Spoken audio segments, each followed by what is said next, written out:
రేఖ, ఒక విషయం చెప్పనా? రాఘవ్ నిన్ను ఖచ్చితంగా ప్రేమిస్తున్నాడు.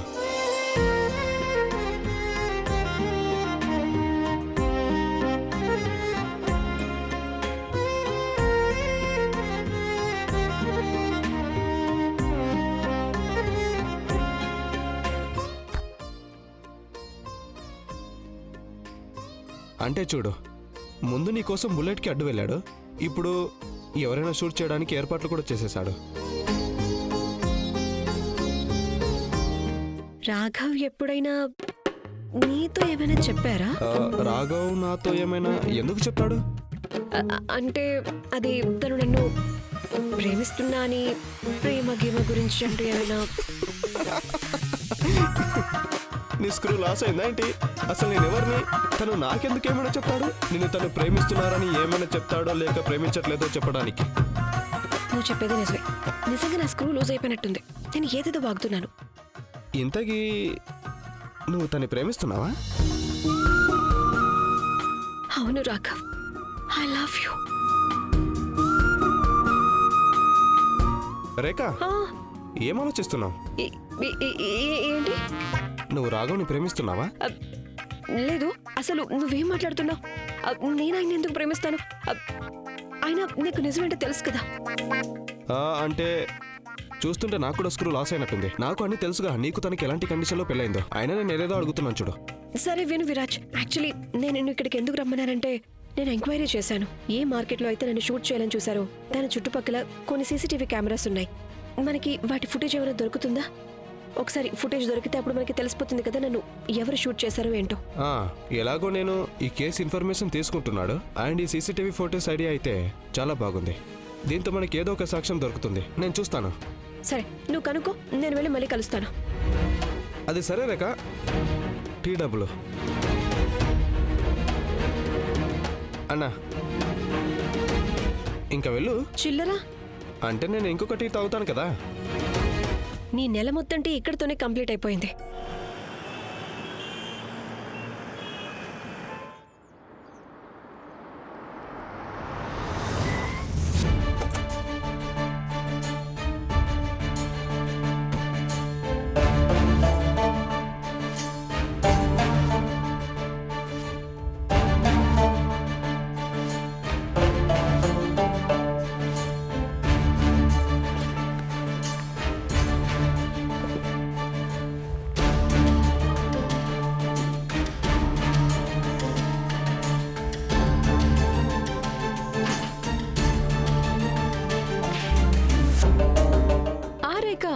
ఎలా ఉన్నావు?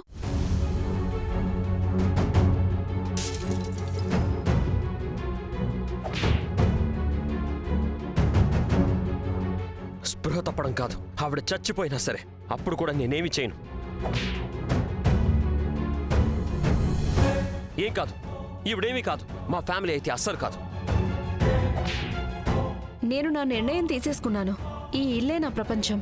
నేను ఇక్కడే ఉంటాను నీతో పాటు.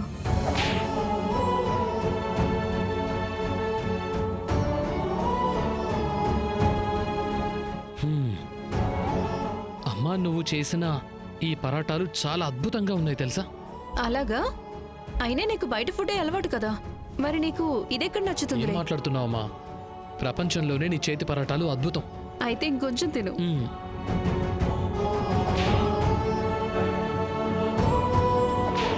అరే బాయ్, ఏం చేస్తున్నావు? పిచ్చి పెట్టిందా? అరే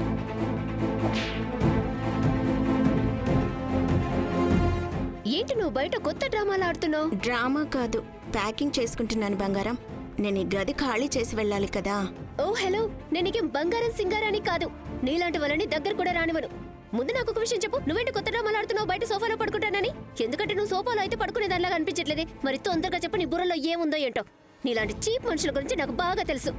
చీప్ అన్నావంటే బాగోదు. ఇక్కడ నీకే కొంచెం కూడా మర్యాద అనేది లేదు. అసలు నీకెంత ధైర్యం నాతో ఇలా మాట్లాడాలి? ధైర్యం ఎందుకంటే నీ భర్తే మీ అమ్మని వాళ్ళ నాన్నని చంపిన హంతకుడు అనుకుని నేను ఇక్కడి నుంచి బయటకు గెంటేయాలనుకున్నాడు. ఇక నీ దయ్యం లాంటి చిన్న అత్తయ్య ఇంకా స్మిత నీకు కొంచెం కూడా విలువివ్వట్లేదు. బయటేమో పెద్ద మహారాణి అంట, కానీ ఇక్కడేమో ఈ దిక్కుమాలిన వాళ్ళు చెప్పిందే చేస్తుంది. ఎప్పుడు చూసినా వాళ్ళ మాటలు భరిస్తూనే ఉంటుంది. నేనేదో ఒక ప్రయత్నం చేసి వాళ్ళని లైన్లో పెట్టాలని చూస్తుంటే నువ్వు నన్ను అది కూడా చేయనివ్వట్లేదు. Listen you don't cross your limit. Listen, don't cross your limits. ఎందుకు? ఏం చేస్తావు? ఏం చేస్తానా? హా? నేను మనిద్దరి మధ్య ఒక డీల్ ఉంది కదా, అది క్యాన్సిల్ చేసేస్తాను. అయితే చేసేయ్. అప్పుడు నేను కూడా నీకు నా బిడ్డని ఇవ్వను. అప్పుడు నా బేబీ ఇంకా అమ్మ బోలెడని కబుర్లు చెప్పుకుంటా మాకు ఎలాంటి పిచ్చిది దొరికిందో అని. కదా బేబీ? నువ్వేం చేస్తున్నావు? మెల్లిగా మాట్లాడు. నువ్వేంటన్నా? నీ బిడ్డ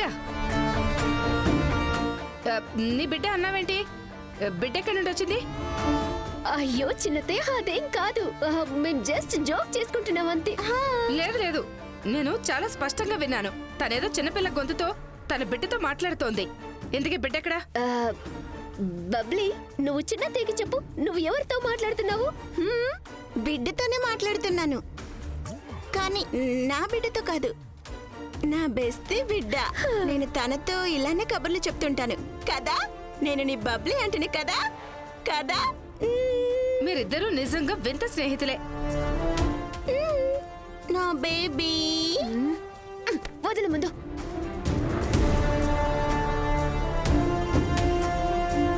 నాకు వీళ్ళిద్దరూ ఏ యాంగిల్లో చూసినా స్నేహితురాళ్ల కంటే ఏదో పెద్ద తప్పు చేసే దొంగల్లాగా కనపడుతున్నారు. అసలు వీళ్ళిద్దరూ ఏం చేస్తున్నారో అన్ని తెలుసుకుని తీరాల్సిందే.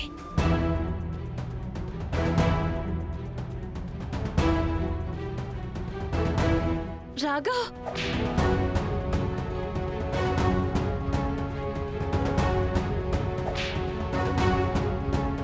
రోహిత్ చూడు, రాగా.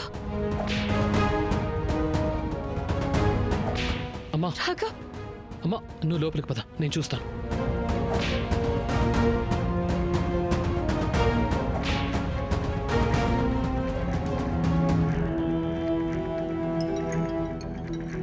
నర్మదా ఆంటీ.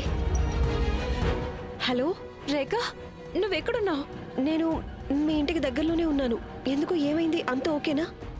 నువ్వు ఇక్కడికి తొందరగా వచ్చాయి. ఏమైంది నర్మదా ఆంటీ? ఏం జరిగింది?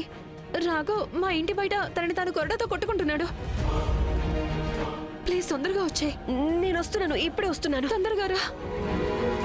అన్నా, ముందొచ్చి రైట్ తీసుకోరు ప్లీజ్. ఇక్కడికి వచ్చి ఇలా నాటకాలు ఆడడం వల్ల ఏ ప్రయోజనం లేదు. ఇక ఈ నాటకాలు ఆపేసి మీ ఇంటికి వెళ్ళిపో. రాఘవ్, రాఘవ్ ఎందుకు ఇలా చేస్తున్నా?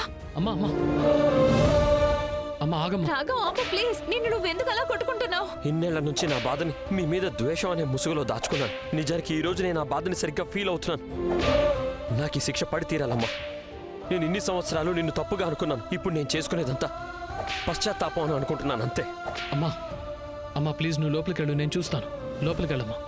అంటూ ఉంటారు కదమ్మా, పిల్లలకి ఏదన్నా కష్టం వస్తే ఆ తల్లికి బాధ కలుగుతుందని.